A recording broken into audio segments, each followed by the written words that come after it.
What's good? It's your boy, the Real Chief A1, and you're now watching Hip Hop Natives Podcast. What's good? It's your boy, the Real Chief A1. You're now watching Hip Hop Natives Podcast, Episode 2. Shout out to everybody showing support on Instagram, YouTube. You know what I'm saying? If you got comments, questions, anything like that, hit the phone number 631-238-1031. So today we're going to talk about just protecting your IP, basically like protecting your IP, protecting your brand. You know what I'm saying? Because I had experiences back in the past where I felt like if I was a little bit more on top of my game, things would have worked out a little bit different. Not to say that it derailed anything, but it's like business wise, you could have capitalized, made more money. You know, people wouldn't have been able to touch certain topics, certain logos, but I was just like a young kid, not knowing, inexperienced. So I'm not putting as much time into the business as far as putting as much time into the craft and shit like that. So today's episode, we're going to talk about shit like that. If you go into the studio, if you're going to get your logo done, just make sure y'all trademark your shit. If you putting out music on any streaming platform, make sure your shit is copyright. I don't care if you do the poor man's copyright. If they say that don't work, you know what I'm saying? Make a copy of that shit, send it to yourself. You know what I'm saying? Address it to yourself, never open it.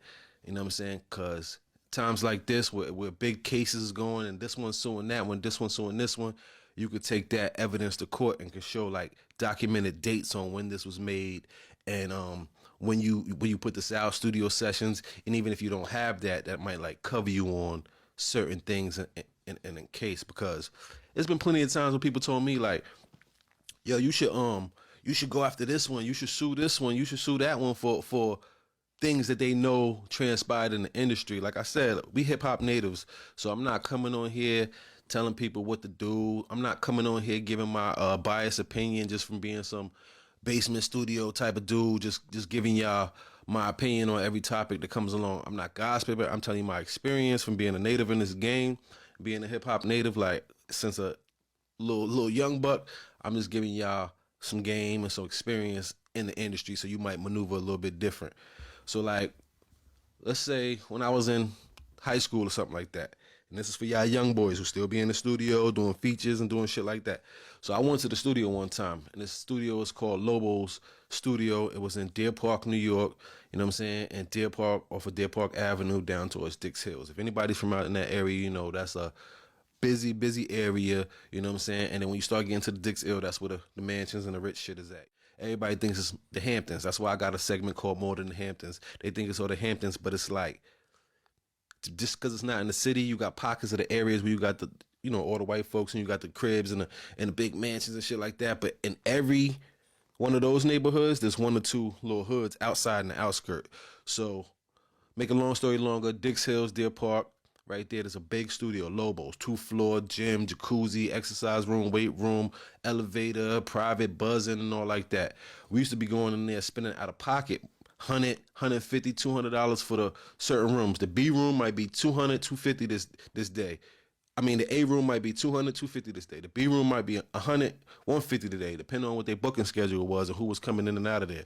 I mean, plaques on the wall, people who recorded there from Mariah Carey, Diddy, Genuine, Nas, everybody, you know what I'm saying? Like, who came to, because you got to remember, in New York, the outskirts would be like, if people didn't want to stay in the city, same thing with NBA players or whatever, play for the Knicks, whatever, they going to send them upstate somewhere or Yonkers or wherever up there, or they going to go to Long Island and get a nice crib and shit like that out in the outskirts. I mean, Tony Yayo out there, Lloyd Banks out there, L. Cool J had a crib out there in Dix Hills, but right next to it is the hood, Wine Dance. Once them chicks found out L. Cool J was there, they was on his ass, and he moved up out of there. But we in Lobo's studio, big studio, like I said, all these people coming in, and we recording a song. Now, it's me, my man Mafi, and my man Jay. Shout out to Jay. Mafi end up turning to be a fiend and all like that, you know what I'm saying? So fuck that nigga, whatever. But, so we get up in there. It's $150 an hour. I think we had the A room, and we caught a deal because nobody wasn't in there. It was dead weak. And I've been in there mad times with my people from the Islanders. Shout out to the Islanders, Blade, Sheet, and all them. So we in the studio, we start recording and shit. And we like, yo, where's the main engineer? Yo, where's my guy? You know what I'm saying? I forgot his name at the time. I was like, yo, where's my guy? This is to get back to the topic as far as like protect your shit and be mindful of how you move inside this industry, because it's not, this industry is not friendly.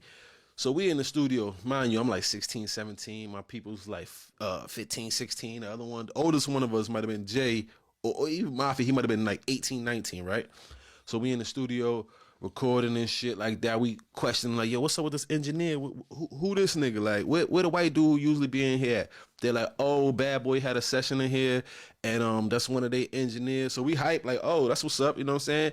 Cool black dude, look like black or Dominican or something like that. So we sitting there recording this song. Now I'm gonna tell you what the name of the song is, but I'm a build into that.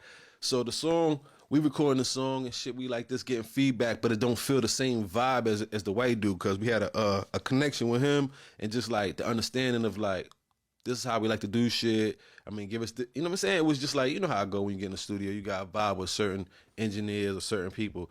So we get in the studio, like I said, we recording the shit and we back and forth to the booth. When I do my verse, I'm asking him like, yo, you can't do this. Should I double up this? Or you can't put the reverb like this dude did? Or whatever the questions we were having as little kids being in the studio, we still knew like certain shit how we wanted to sound. And they was like, yeah, I'm gonna do this. Yeah, I'm gonna do this. Oh, this song is fire. Like, I like this beat, or whatever, whatever. Now, mind you, this is just a straight industry beat that niggas jack, because that's what we do for mixtapes back in the day. You take any beat you find, whatever, whatever. So we take the beat or whatever, and we still, like I'm saying, now my man's in there recording his shit.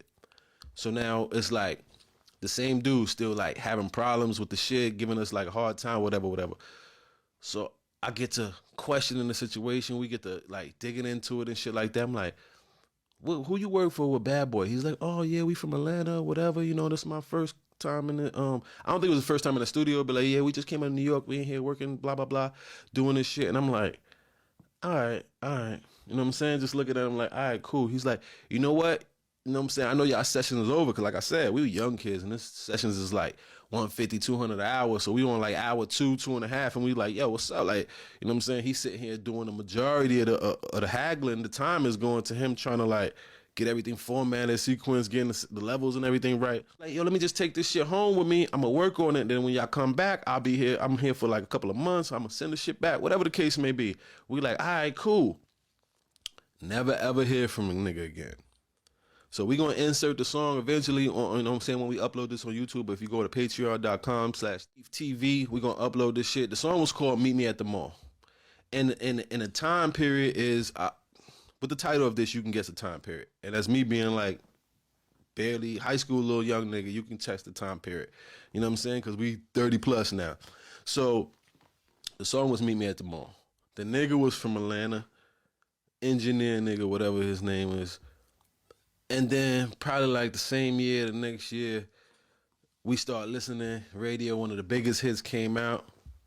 You can guess it. Young Jock, Meet Me at the Mall. It's going down.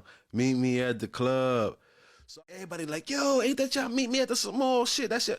And I'm like, nah, that's only one word. Anybody can say that shit. But then when I look at certain shit and play the background and like just analyze shit, I'm like, okay, nigga from Atlanta, Bad Boy. You Jock signed a Bad Boy. This new nigga in the studio, take the song home. It was just like a whole situation. I was like, oh yeah. And everybody like, yo, go shoot Puffy, yo, he known for doing that shit. I'm like, nah, we ain't worried about that shit. Cause I ain't gonna front the whole beat, the way they twisted it, and he just used that part. Cause our shit was like, meet me at the mall. That's how the shit start. But we repeatedly said, meet me at the mall. At the mall. We gonna play this shit in here, so y'all can check that. Or if y'all can go to Patreon, I'll upload that song soon. You know what I'm saying? For regular $3 tier, we'll upload that. But like, that's the first time we felt like something was snatched from us, and we couldn't prove it. We ain't 100% sure, but I'm pretty sure if we had our paperwork right, had the song copyrighted track, that's already, you know what I'm saying? That's already like quick, but we wasn't on that type of time. But this is why I tell you, protect your IP, go home with your files, or get to delete the session after you get your shit. You know what I mean? Like, it's just certain things that you do. Now, I'm not saying everywhere you go, because if you fuck with certain people, it's cool money. Like, but I'm just saying, as far as you young guys, don't get fooled by the industry. Don't get fooled by these platforms that have you come on here and tell all your business. And don't tell all your business, first of all. Don't get fooled by some of these artists that you think is like how they are. You know what I'm saying? Because a lot of them are not. It's just an image, a facade. So if you keeping it real, they ain't. So I'm not telling niggas not to keep it real. Just be you. Just know this is like an industry. Everything ain't what it seems to be. Protect your catalog, protect your merch. You know what I'm saying? I had several experiences like that where, as far as It could be a logo. Like I said, my name is the Real Chief A1. I was probably since like a Patchy or all the old school people my uncles and them told me about, one of the first that had like the Indian head logos and Chief this, Chief that. And a lot of shit came after. And people said the same thing, like, yo, you should be going after this one. Why you ain't got beef with Chief Keef? I'm like, I love them niggas from Chicago and I ain't got no smoke with none of them niggas, but like I could say I started certain shit. I could say I started a wave. We was Times Square, Manhattan, Queens, all the bootleggers, all the spots where niggas come from out of town and buy the CDs, DVDs, our shit was in there. You know what I'm saying? And I had little shorties back from Chicago and shit like that. I used to send them shit like that. So maybe I had an effect on that, but I ain't gonna be this one sitting back saying I could do this. You know what I'm saying? I should have did this, I should have did that. That's like Lil Wayne saying everybody who put Lil in front of their name, or Lil, whoever those first Lil was, put Little in front of their name. Now they gotta go after everybody who got Lil this, Lil that. You know what I'm saying? I'm just saying I'm the Real Chief A1. I say that to say protect your shit. Because if I really wanted to and I would have had my business right, I could go after anybody who, you know, copyright infringe, you know, using my likeness to all that. But I wasn't really about that. Like I said, I got into this industry so young, just like a lot of us get into the streets so young. We living off experience, you know what I'm saying? We just go along and we might take losses here and there, but you build up and you earn, you know what I'm saying, status in the game. That's why I said it's hip hop natives. That's why I talked about last episode. People so far to run to the people who ain't got no history in the game. They just came right in with the golden ticket, and y'all running to them, and y'all could build up our own platforms. Like Tyler Perry said, don't complain at a seat at the table when you could build your own. You know what I'm saying? It's real shit like that makes me say, you know, fuck all that petty shit that's going on. Let's think about this. Fuck running to these ones, because I get options to do interviews. I get options. Sometimes they be like, pay this amount, you'll be on this site. And I be like, I put that same amount to myself. You get what I'm saying? Sometimes you might want to jump and bite on some of those type of situations, and it's good promotion.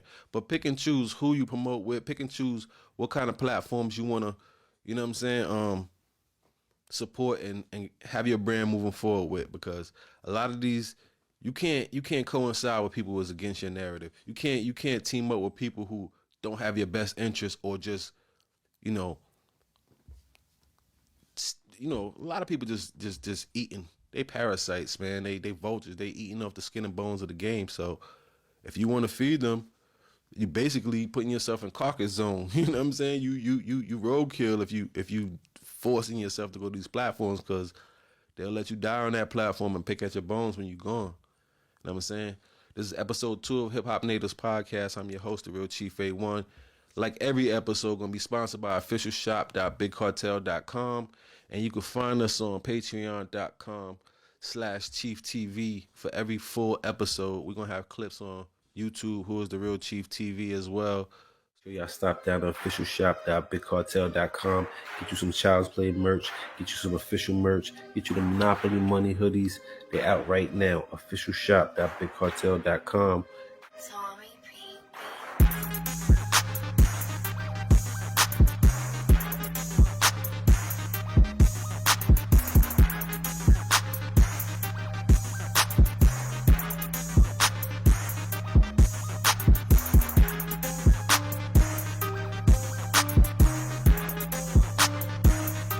officialshop.bigcartel.com.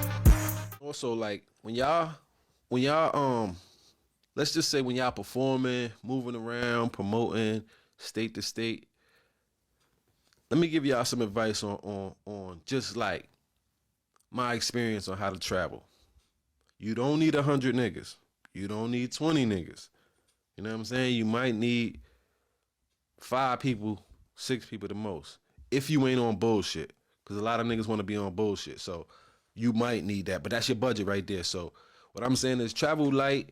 Make sure you with the real strong, stay protected. If you stay out the way, then there ain't really nothing to worry about. You could be sitting at home and some, you know what I'm saying, just some random shit happens. So if you chasing your dream and you out here getting to the money, don't be scared of the random situations happen. Just know, come correct. Because sometimes when you come out there with 20, 30 people, you drawing attention on yourself. You got a big ass nigga with the security shirt on. Then who the fuck is he securing? We don't even know you. Now we paying attention to you. You know what I'm saying? So like, move light, move to these situations, because like I said, we done had crazy situations with the block TV situations and and doing events with them and his security for Bad Boy. We don't have the right press pass, or we don't want to put it on, so it's in our pocket, and the security get on some bullshit, and we get on some bullshit with the security and fuck up the whole night, at least for us, or either damn near get pounded out by security and doing all kind of wild shit in the middle of New York. But like I said, like, word to the wise, just travel light, move carefully, you know what I'm saying? Fuck the Airbnbs, get yourself a hotel, you know what I'm saying? Don't post your locations, do all your footage and all that shit, say that shit, post it when you gone or when you in the next move, you know what I'm saying? When you on to the next shit. Like, that's just some wise words from the Chief. This is Hip Hop Native Podcast, episode 2. Thank y'all for tuning in.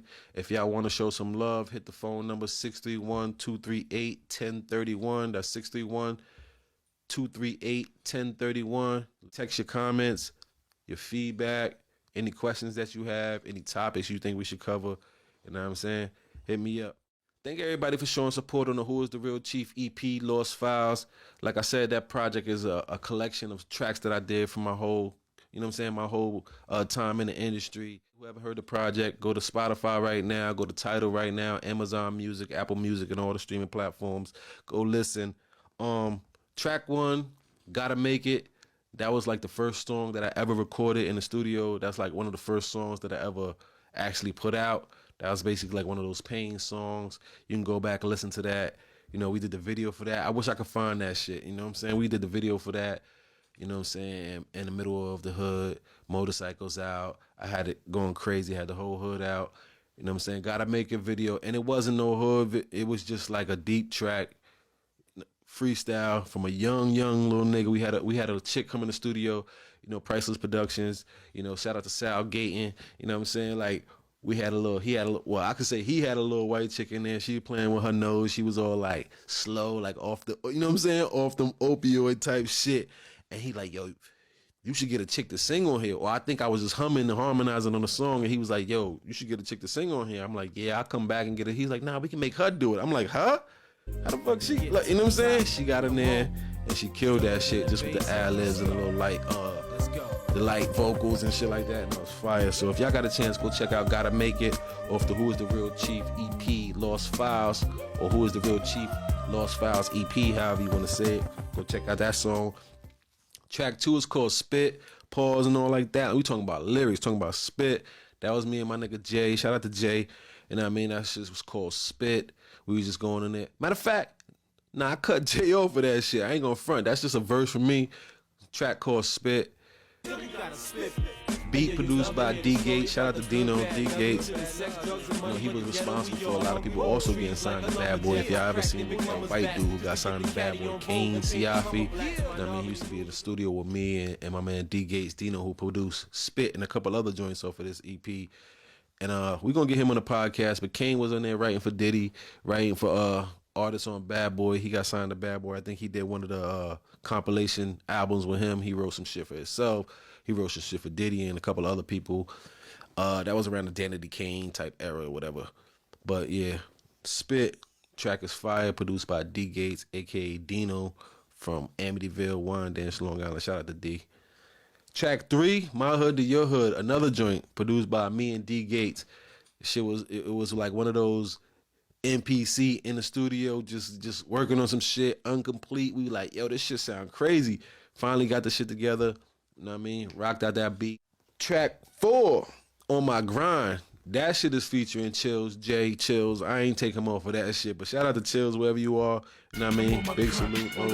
No love lost, even though we still ain't linked up or whatever like that. That's how it was with a lot of niggas I was doing music with. They wasn't serious or they wasn't about the life. They wasn't trying to put money into their career, so we moved on. But On My Grind, another hard track produced by KG and AZ. You know what I'm saying? They work with Redman. They work with Def Squad and all shit like that. That's another early. That might have been track 2, one of the second tracks that I was actually in the studio recording seriously and paying top dollar to get my shit paid for the beat and all like that. Put money in my craft. So On My Grind, another one. Self-explanatory title. You know what I'm saying? Just us getting to a grind, telling how we on our grind, telling how we get into the money and shit like that. Track 5. Produced by yours truly, and D Gates. I Can Make It Work, or Make It Work is what I titled it. But yeah, that's another crazy track. Just talking about self-explanatory, how I can make this work, how I can make that work, I can take this and put that into this. Like, just basically that talk, you know what I'm saying? And it's probably like a 10-year mark for that. But I just released, like I said, I released all my original back catalog to Spotify and all the streaming platforms, so y'all can get familiar. You know what I mean? When I'm putting out new shit all this year, when you hear this, then you go back and listen to that. I want to make it plentiful for y'all, so y'all can see this ain't no just the new fly-by-night shit. I'm talking my talk because I've been in the game for mad years and I can talk that talk. We still doing crazy shit to this day, but we going to let y'all know exactly who he is, our path, our journey, documentary coming and all like that. So go check out that one. I Can Make It Work. Shit is fire. Produced by me and D Gates. And the last one, track 6, because this is a 6-song EP, is Dream. Dream is basically a smooth, like thoughtful, type of track of like on some, and I used the shit in the hook. It was like, if I dream, then I sort of feel like that I'm Martin Luther King. So it's like that type of vibe is where you like, if you dream about something, you think about something, you can make it work. You could bring it into fruition. So that's track 6 on Who Is the Real Chief Lost Files EP. It's called Dream, and I really appreciate that song. That's why I saved it for last, even though it's coming from myself. Like, I like when people think outside the box. We could do the shoot 'em up, bang bang, we could do the street shit, but I just put it like, where you could think outside the box. You could make tracks about this. You could just be versatile in your song creating, because I never want to be stuck inside the box. And I do freestyle a lot, majority of my tracks, so sometimes you'll get caught in the box of just saying, I'm saying, I shoot a nigga. You know what I mean? Like that type of vibe. You get into the, Draco on you, extended clip this, I got the drum, I mop a nigga up, but like that's just off the freestyle. But if you take that, don't just be in a rush to put that out. Take that, sit down and listen up. You can change a lot of that and make that vibe just more, and make it flow more. I know a lot of people out here like that shit. I like that shit, but I'm not gonna put every single one of my songs like that. I've never been the type to stick inside one box, one lane when it comes to creating. So if y'all got a chance, go check out Who Is the Real Chief Lost Files EP, available on all streaming platforms. You know what I'm saying? Go follow the YouTube channel, Who Is the Real Chief TV. Subscribe, comment, and all like that. And this is the Hip Hop Natives podcast. Go run it up on all the platforms. Who Is the Real Chief Lost Files EP. I got the Chief of the Street single on there. The Break You Off shit been going crazy. And that's like 12, 15 years old. That was a crazy club bop I had before I probably was even allowed to get in the club. You know what I mean? That shit crazy. Got bitches send the challenge. We still got videos that we gonna upload in the documentary, or the challenges going wrong and all kind of crazy shit. So go run it up on all streaming platforms. Who Is the Real Chief Lost Files EP, The Real Chief. This has been another episode of Hip Hop Natives podcast. Stay tuned in.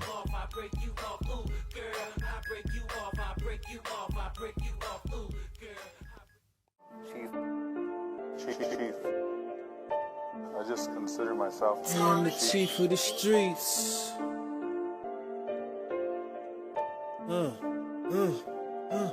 I've been all around the world, and I'm back again. Never thought I'd be in New York slinging crack again.